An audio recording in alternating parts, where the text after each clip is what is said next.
Hey, welcome back. Today, we're going to tackle a huge question, one that honestly keeps a lot of people up at night. When you're in the cloud, who's actually responsible for security? Is it all on you? Is it on your cloud provider? We're going to break it all down, and believe me, the answer is way simpler than you think. So, let's jump right in. When you strip everything else away, all security, and I mean all of it, online or offline, it just comes down to these two simple questions. Who are you, and what are you allowed to do?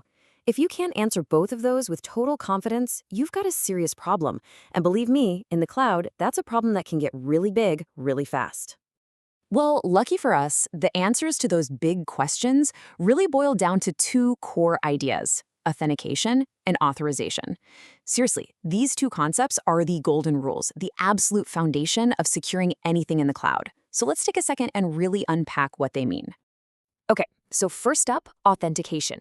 This is super simple. It's just proving you are who you say you are. Every time you unlock your phone with your face or type in a password to log into a website, that's authentication. You're proving your identity before the system will even let you in the door. Okay, so the system has authenticated you. It knows who you are. Great. But now comes the next crucial step: authorization. This is all about what you're actually allowed to do once you're inside. Can you open certain files? Can you delete things? Can you change the settings? All of that is handled by authorization. And here's where it all clicks into place. Just think about your company's HR website. The part where you type in your username and password to log in, that's authentication. But the fact that once you're in, you can see your paycheck, but you can't see your CEO's, well, that is authorization in action. It's a simple difference, but it is incredibly important. Okay, so how does all this theory apply to the actual cloud, right? Well, honestly, the best way I've ever heard it explained is with a really simple analogy. Think of it like renting an apartment. Now, stick with me on this, because this one idea is going to make everything else make perfect sense. You see, this whole apartment thing, it's not just a cute analogy. It's actually the perfect way to understand something called the AWS shared responsibility model. And this isn't just a guideline, it's a formal framework that clearly lays out who is responsible for which parts of security. Is it AWS or is it you?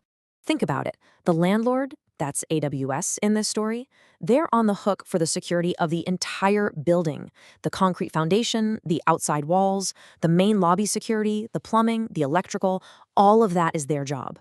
But you, the tenant, everything that happens inside your specific apartment, well, that's on you. You're the one who locks the door, you decide who gets a copy of the key, and you're responsible for keeping your own valuables safe. So, to put it in official AWS terms, they handle the security of the cloud.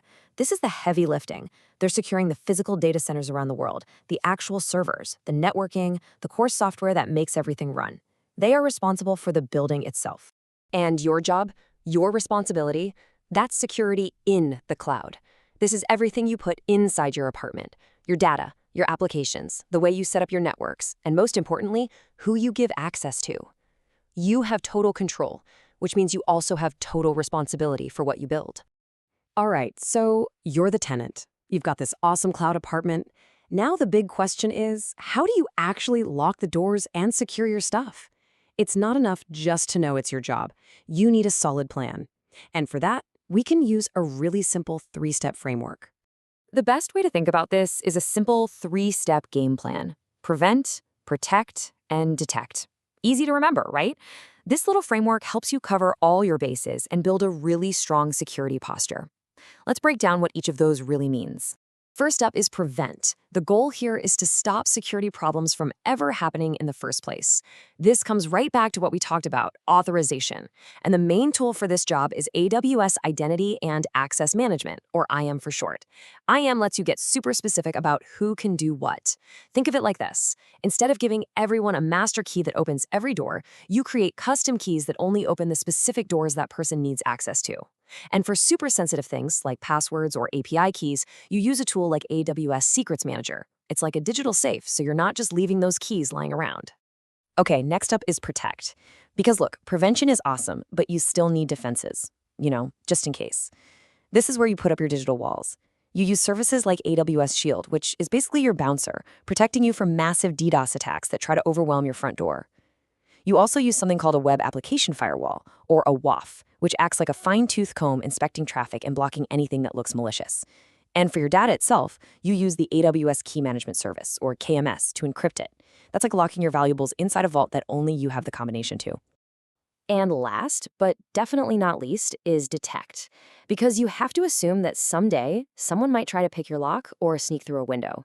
This is your alarm system. Amazon Guard Duty is a huge part of this. It intelligently monitors your entire environment for anything that looks weird or suspicious. Then there's Amazon Inspector, which automatically scans your systems for known security holes so you can patch them before an attacker finds them.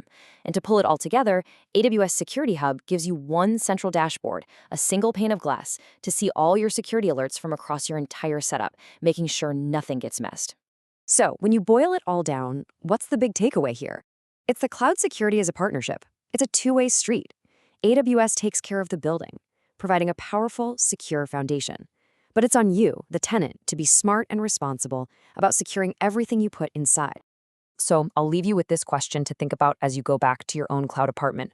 Who are you giving the keys to? And are you absolutely sure they're in the right hands?